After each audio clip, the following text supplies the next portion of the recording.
Welcome back, folks. Second round 2015 NHL Stanley Cup playoffs predictions in the Western Conference. Let's get into it. Once again, I was only 1-3 predicting the Western Conference. I can own up to it.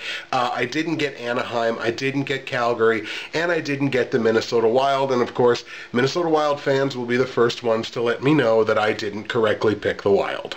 Seriously, not picking the Wild to beat the Blues just set off an emo bomb in the Minnesota fan base.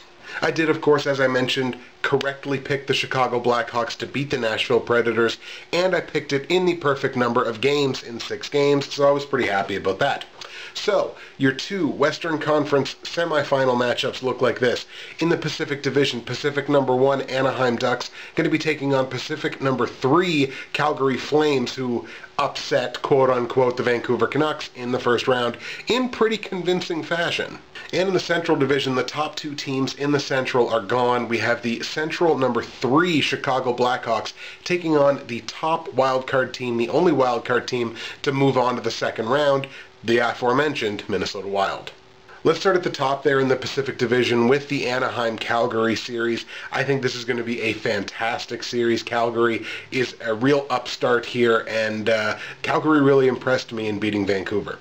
The Anaheim Ducks so far on the season, 55-31, 252 goals scored, but 235 goals scored against. The Calgary Flames are 49-39 now. I believe that's an identical or very close to identical record as the Washington Capitals. 259 goals scored, so actually more goals over the course of the season so far than Anaheim, 230 goals against. Season series here was pretty strongly controlled by the Ducks. Anaheim was 3-1-1 in those games against Calgary. They only outscored the Flames, however, 21-18, so these were very, very close games. In Anaheim, the Ducks are a fantastic 28-15 on the season, almost doubling wins to losses, versus Calgary, who, again, kind of mediocre on the road, only 23-21. They are still above 500. In Calgary, the Flames are 26-18 on the season, versus Anaheim, who was an excellent road team this year, 27-16. Anaheim, of course, swept Winnipeg out of the first round of these playoffs. Anaheim is a perfect 4-0, and they outscored the Jets in that series 16-9. Calgary is 4-2 in these playoffs, of course, dispatching the Vancouver Canucks, as I mentioned before, in 6 games. Calgary outscored the Canucks in that series 18-14. Biggest X factor I see here for the Ducks are the highest scoring team in the playoffs, has the best team offense in the playoffs at 4 goals on average per game.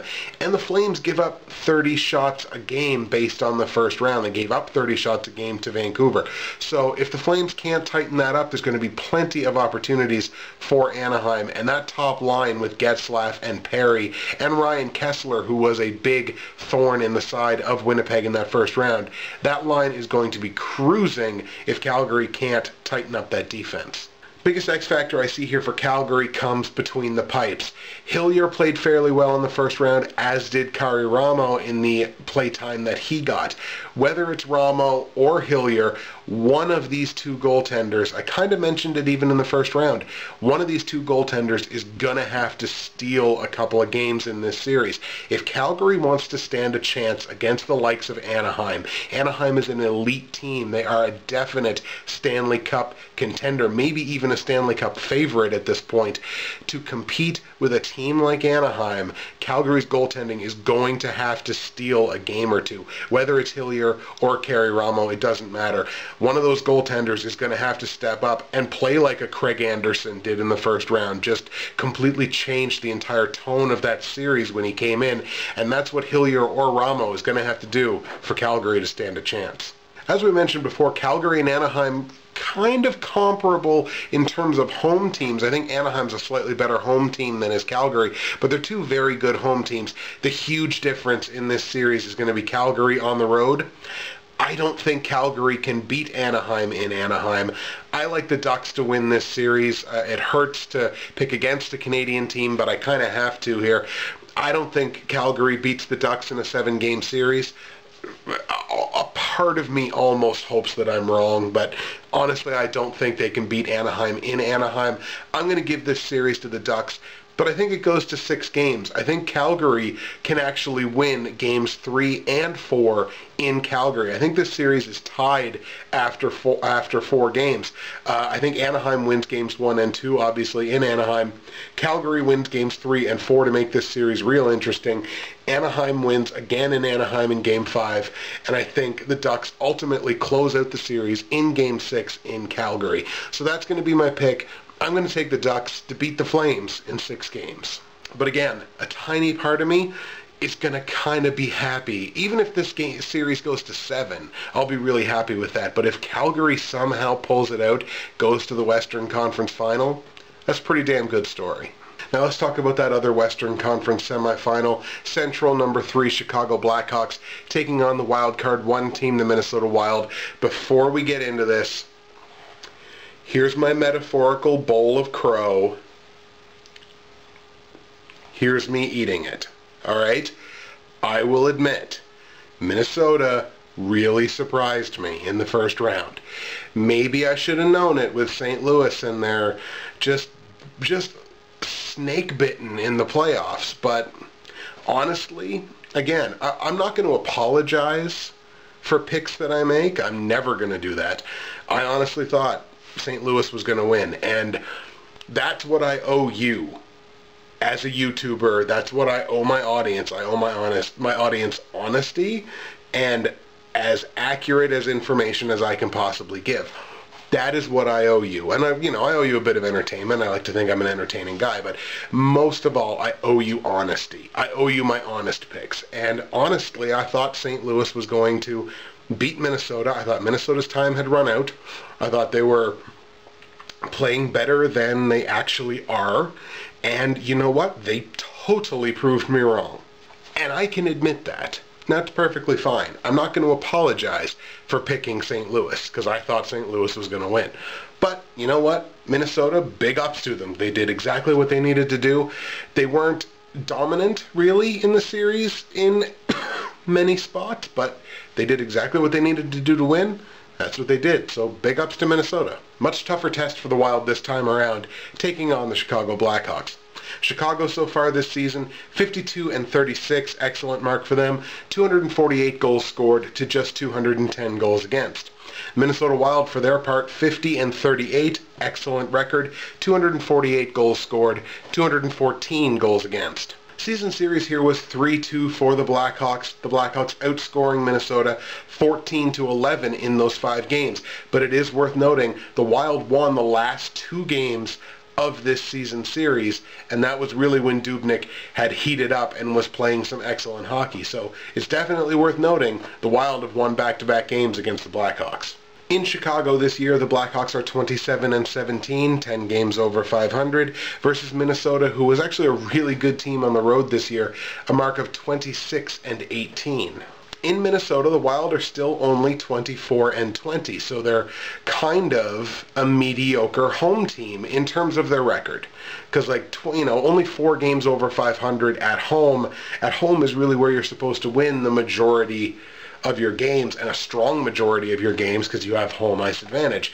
They're only 24-20, it's worth noting. Plus, the Blackhawks were a pretty darn good road team this year at 25-19. Both of these teams in the playoffs are 4-2. However, the story for the Blackhawks kind of interesting. They're 4-2, yes, but Nashville actually outscored them in their 6-game series. Chicago was outscored in the first round 21-19, so only 19 goals in those 6 games, and they gave up 21. Minnesota, for their part, again, also 4-2. Minnesota outscored the Blues in that first round series 17-13. Biggest X factor I see here for Chicago is one of these new analytic enhanced sexy stats, which is called shot attempts, and it's this not big, but it's this mathematical algorithm of goals scored and shots on goal and everything like that, compared to goals against and shots on goal against and everything like that. Look it up. It's usually called SAT, but it's shot attempts or shots against or whatever.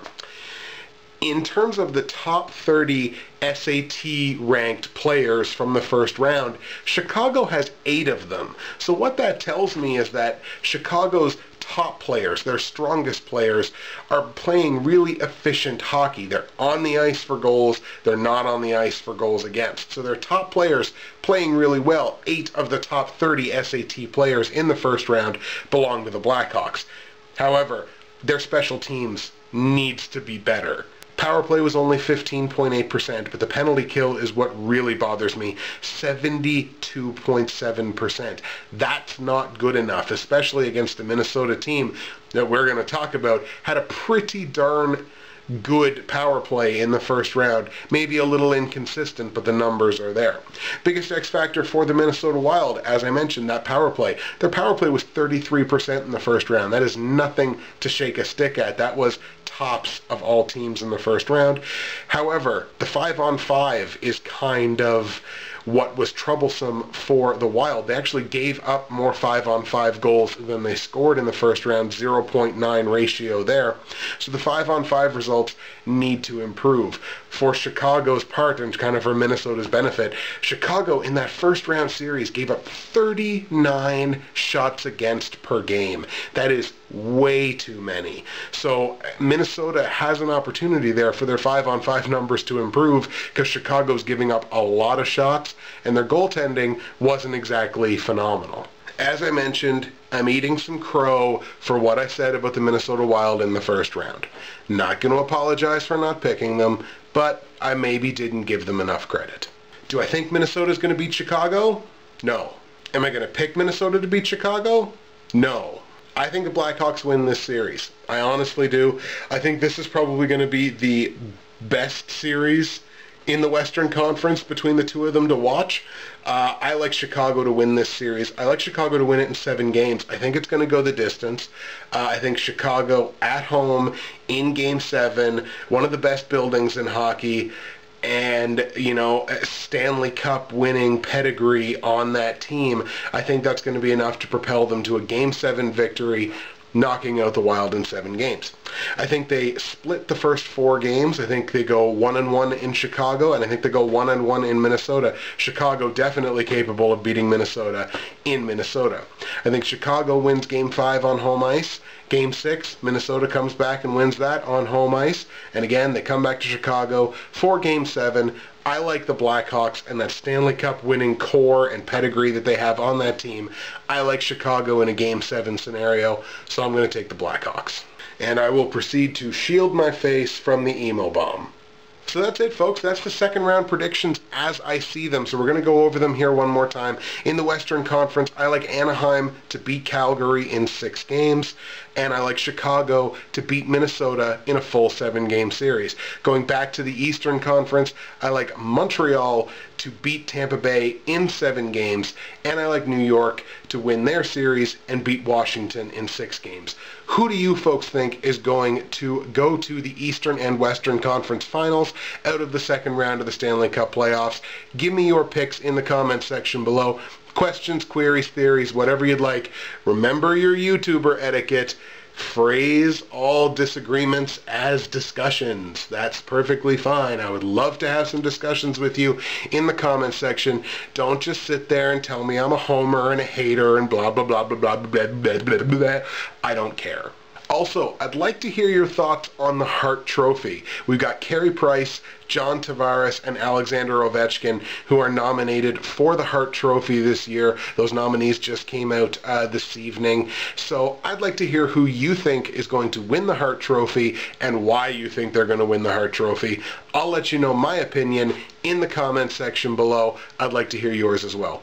That's it for me, Justin, Bridgewater's Finest on YouTube, Blockbuster_guy on Twitter. We will see you again for the third round predictions, the Eastern and Western Conference Championships, heading into the Stanley Cup Final.